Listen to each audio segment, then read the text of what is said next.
You bring nothing but shame to this family." The words slammed into me like a freight train, louder than the murmurs around the long dining table. My father's voice echoed across the grand hall of our family estate, cutting through laughter and silverware clinks like a blade. His face was red, veins pressing against his temples, lips curled in disgust. And then he spat, right there on the marble floor. In front of 30 relatives, colleagues, neighbors, strangers, really all here for my younger sister's engagement celebration. All pretending to be perfect. Gasps followed. Some covered their mouths. A few averted their eyes. No one stood up for me. Not even my mother.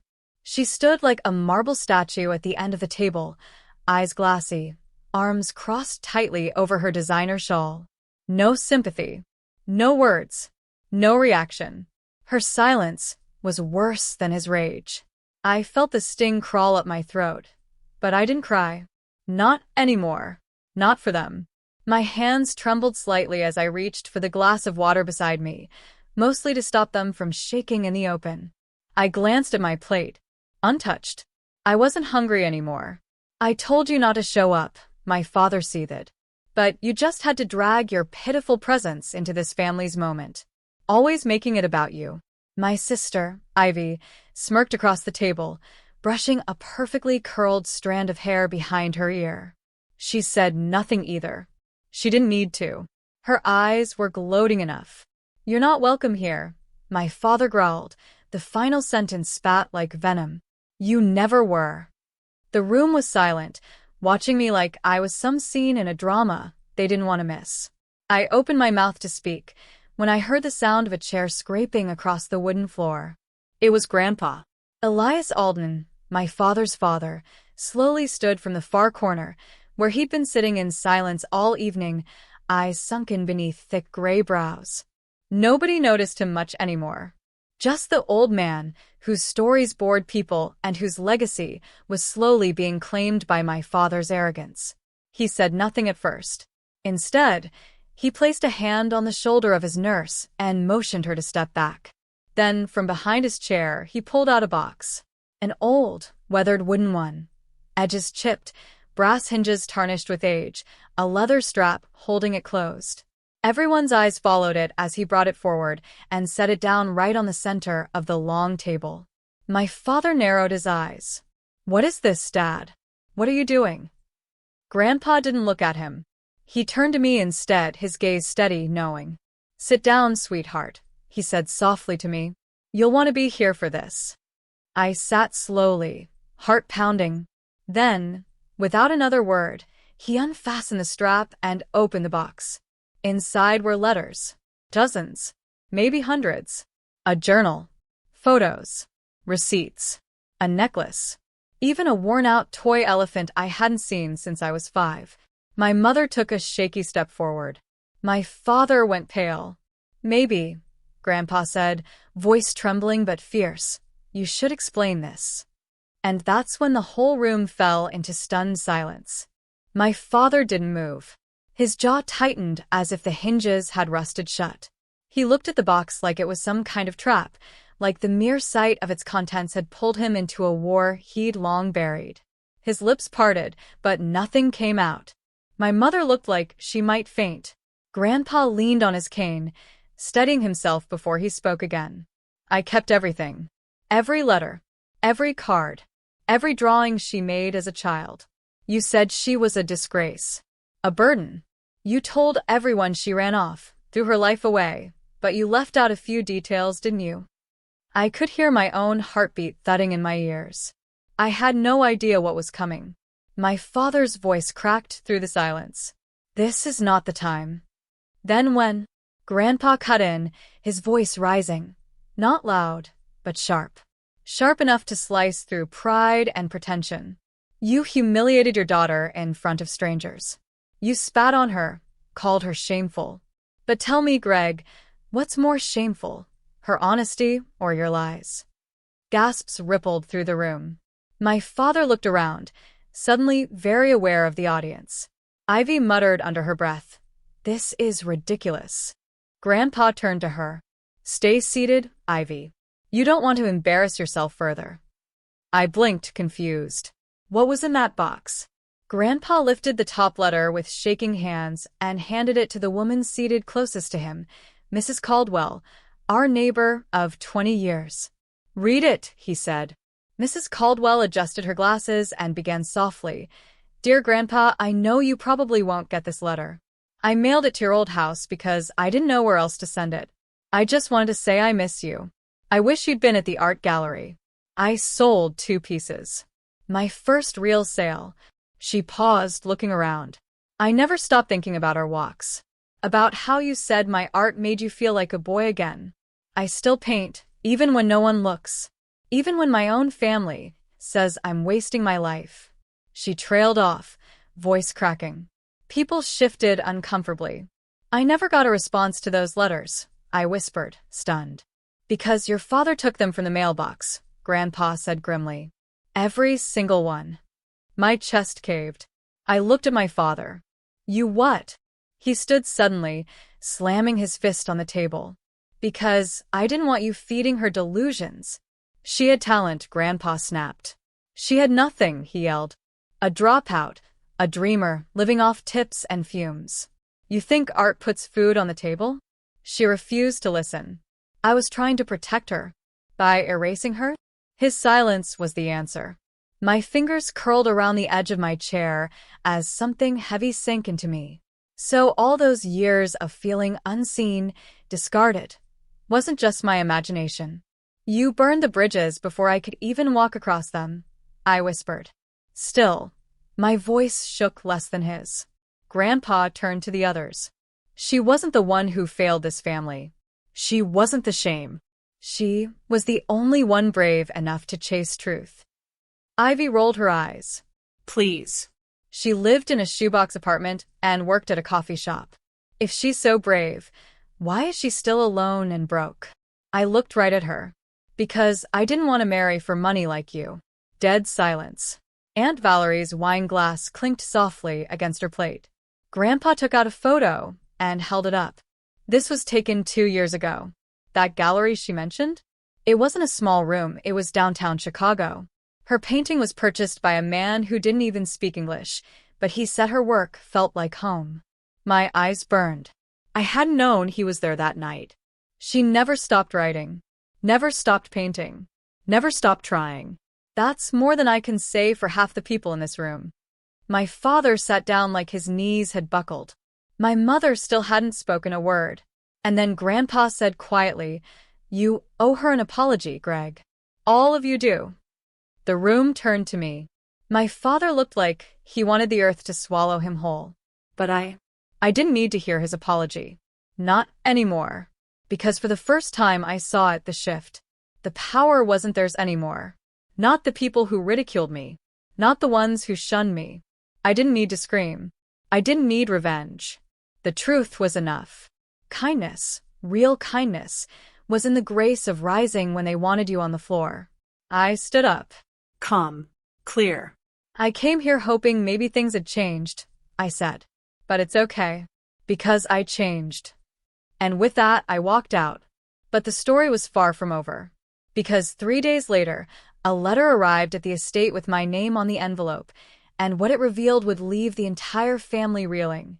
3 days passed. No calls. No texts. Not even a whisper from anyone in the family. Just silence, the kind that settles like fog after a storm. But I was used to it. Silence had been my companion for years, and this one, it didn't sting the same way.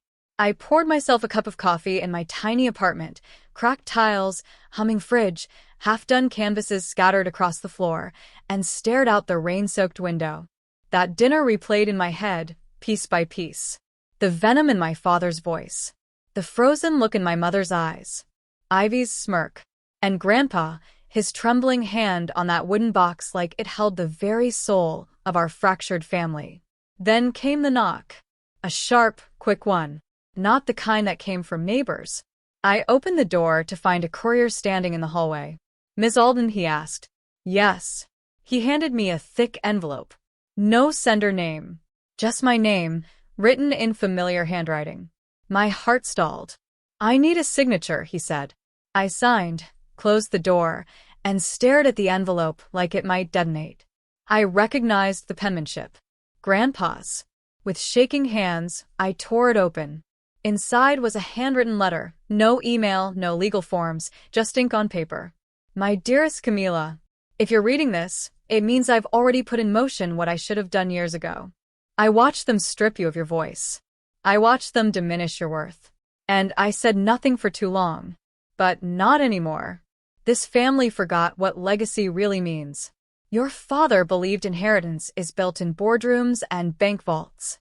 But I remember when legacy was built in character, courage, and compassion. You, my girl, are all three. I've amended the will. Effective immediately, you are now the owner of the estate in Willow Ridge, the surrounding lands, and 60% of the shares in Alden Corp. Yes. You read that right. I bought them back quietly over the past 6 years, while your father bled them dry on ego and poor investments. I never told him. I didn't need to. I didn't do this for revenge. I did this because someone has to remember what this family once stood for, and you're the only one brave enough to rebuild it. I'll be gone soon. I can feel it. But I'm finally at peace knowing I'm leaving it in the right hands. With all the love they never gave you. Grandpa Elias. I covered my mouth as the letter slipped from my hands and fluttered to the floor. The estate, the company? 60%? I couldn't breathe. I couldn't think. I couldn't move. The truth had just changed everything. And I knew exactly what I had to do next. The next morning, I walked into the Alden Corp building. Security froze. Reception stared. People whispered. I stepped into the elevator and pressed the button for the top floor, my father's office. He wasn't expecting me. When the doors opened, I walked into a room that had once made me feel small. Not today. He looked up from his desk, startled. What are you doing here? I placed a copy of the legal transfer on his desk. Quiet. Clean. No emotion. He skimmed the document. His eyes widened. His hands began to tremble.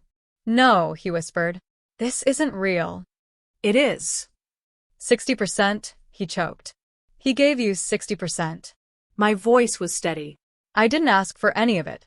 But I will protect it. From you. He stood. You can't just walk in here and… I'm not walking in, I said calmly. I'm taking my place. He stared at me, his daughter, the one he'd spat on, now standing in the very room he used to run the world. You'll ruin everything, he said. You don't know business. I leaned forward. And you didn't know your daughter. We're even. He looked at me like he didn't recognize me anymore. But I'd always been this person. He just never bothered to see. I turned to leave, but paused at the door. By the way, I reinstated the community outreach program you canceled last year. People relied on that. It's already funded. His mouth opened. I cut him off. It's not about revenge, Dad. It's about healing what you broke. He had no words. That night, I stood alone in the Willow Ridge Estate's garden, barefoot in the grass I used to run across as a child. The wind was cool. The moonlight spilled across the wild roses. And for the first time, I didn't feel like a ghost in my own family story. I was rewriting it, not with fire, but with truth and kindness. A week passed, and just when I thought the storm had finally begun to settle, Ivy came knocking, this time not smirking, not sneering, but pale and silent on the front step of the Willow Ridge estate. Dressed to perfection, as always, but her hands trembled slightly, betraying the nerves she was trying hard to hide. Can we talk? She asked. I didn't respond at first. Just moved aside and let her in. She stepped into the foyer, eyes flicking to the walls like she was walking through a stranger's house, though this used to be her playground, her palace. She'd once called me a failure right at the foot of that staircase, the same one she now wouldn't look in the eye. I thought you'd be cruel, she said softly. I closed the door behind us. Why? Because that's what I would have been. I led her into the sitting room. We sat on opposite couches, like opponents in a match that had no official start. I'm not here to fight, she said. Then why are you here, Ivy? She exhaled sharply. Because you're about to find something. And I'd rather you hear it from me than from anyone else. Her voice cracked. That caught me off guard. Ivy never cracked. I took things, she whispered. Money. From the company. Before Grandpa bought the shares back. I was helping Daniel, my fiancé, cover some debts. He promised to pay them back. I thought it would be a one-time thing. I didn't say a word. Just let her talk. But it snowballed. And when Dad started panicking about missing funds, I let him think it was one of the junior partners. I let someone else take the fall. Her voice dropped to a whisper. They fired him. He had kids. My stomach clenched. Why are you telling me this now? I asked. She looked straight at me for the first time. Because I know what you're capable of now. You could destroy me. I blinked slowly. I'm not like you, Ivy. I know, she said. That's the problem. You were never like us. And we hated you for it. There was a long, heavy pause. Then I said, you should come clean. She scoffed bitterly. I already did. To you. No, I said. To them. The board. The man you let take the fall. To Dad. Her face twisted. He'll disown me. Then you'll finally understand. She flinched. Hard. But I didn't soften it. Truth doesn't come cushioned. I'm not asking you to burn yourself down, I added. I'm asking you to stop hiding behind other people's ashes. Her hands were clenched now, knuckles white. Do you want me to go to prison? No, I said honestly. I want you to fix what you broke. 2 days later, Ivy did the unthinkable. She stood in front of the boardroom, before the very people who once praised her as the golden daughter of the Alden name, and she told the truth. About the embezzlement. The lies. The man she scapegoated. The room was frozen. You could hear the scrape of a pen against paper, like thunder. She didn't cry. But when she looked at me afterward, there were tears in her eyes. I'm sorry, she whispered. Not just for what I did. For how we treated you all these years. I nodded. Sorry only matters when it leads to change. I want to try. You'll need time, I said. But time's not the enemy. Silence is. That weekend, I visited the man she had wronged, Marcelo Ruiz, the former junior partner who lost everything in the scandal. He answered the door with suspicion in his eyes, until he saw me standing there with Ivy beside me. I don't expect you to forgive me, Ivy said. But I'm here to take responsibility. He didn't say anything for a while. Then he said, You're the first Alden to ever apologize. Ivy's breath hitched. I lost a year of my life because of what you did, he said, voice calm but heavy. But I've watched your sister. How she turned the company around. And I believe in second chances now. He stepped aside. Let us in. That night, we talked for hours. About justice. About pain. About what it really means to rebuild a life. Weeks later, Ivy started working at the company again, not in an office, but in the community program I restarted. She delivered groceries, packed care boxes, sat with homeless teens and listened. She didn't ask for a camera. She didn't want praise. And slowly, she began to change. One night, while locking up the office late, I found a note taped to my door. It was from my father. I know I don't deserve to ask you for anything, but I need to see you. Just once. please. I have something to give you. Part of me wanted to rip the note in half. But another part, the part that had learned strength could also mean grace, told me to go. The next morning, I drove to his small apartment in the city. It was nothing like the estate. Modest. Quiet. Clean. He looked older. Smaller. He handed me an envelope. Inside was a photograph. Me. Age 6. Holding a paintbrush. My face lit up with joy. My father standing behind me, smiling. It was the last time I was proud, he said. Of me? I asked. Of myself. I didn't say anything. I let fear turn me into someone cruel, he whispered. I saw your courage, and instead of learning from it, I tried to kill it. And I'll regret that for the rest of my life. I looked at the photo again. The edges had been mended with tape. He looked at me. Can we start over? I thought of everything he'd done. The years of silence. The humiliation. The pain. And still I nodded. On one condition, I said. Anything. You never call me a shame again. His throat worked hard to swallow. Never again. A month later, the Alden estate was no longer just a monument to money and pride. It had become a symbol of quiet redemption. The community garden was thriving where a tennis court used to be. The East Wing, once reserved for private wine tastings, had been converted into an outreach center. Paintings hung on the walls, mine, some donated by local artists, and they weren't just decor. They told stories of loss, resilience, and finding your way home even after you've been turned away. But there was still one final gathering to face. Grandpa Elias had passed peacefully in his sleep just a few days before. The man who saved my soul in front of the very people who once watched it burn was gone. We held his memorial on a Sunday. Rain threatened the skies but never came. The estate was full of people I hadn't seen in years, people who'd once scoffed at my name but now shook my hand with respect in their eyes. I stood in front of them, not as the outcast, but as the woman Grandpa knew I could become. I looked across the yard and found my father seated quietly near the front. He looked at me differently now. Not like a daughter he wished he didn't have, but like one he finally saw. My mother stood beside him. For the first time, she wasn't distant. Her hand was on his.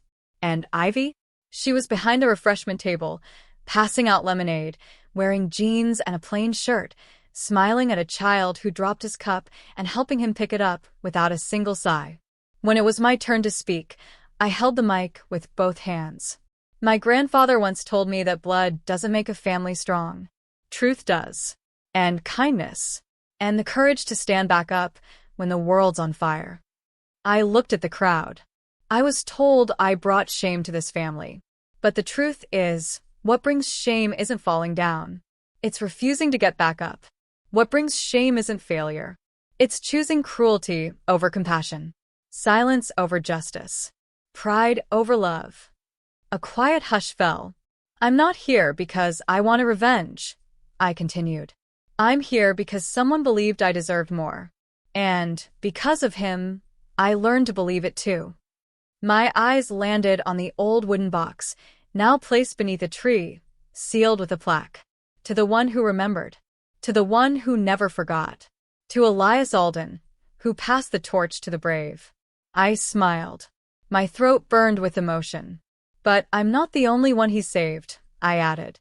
He saved all of us, by giving us one last chance to choose better. That evening, as the crowd thinned and twilight painted the sky, my father walked over. Ivy was beside him, and for the first time in my life, I felt like we were finally standing on even ground. He held out his hand. I'm proud of you, Camila, he said. No hesitation. No shame. I took it, then turned to Ivy. She didn't need to say anything. Her eyes were softer now. Real. I applied for an artist grant in your name, she whispered. Local kids with no art supplies. They'll get everything they need. My chest tightened. I reached out and hugged her. As the stars emerged and the garden lights flickered on, I walked alone to the swing set Grandpa had built me when I was 7. I sat down, the wooden seat creaking beneath me, and looked at the estate, my estate now. Not as a trophy, but as a place rebuilt with love. I had been thrown out, spat on, erased. But I came back, not with fire, not with vengeance, but with truth, kindness, and unshakable strength. And they would never forget that again.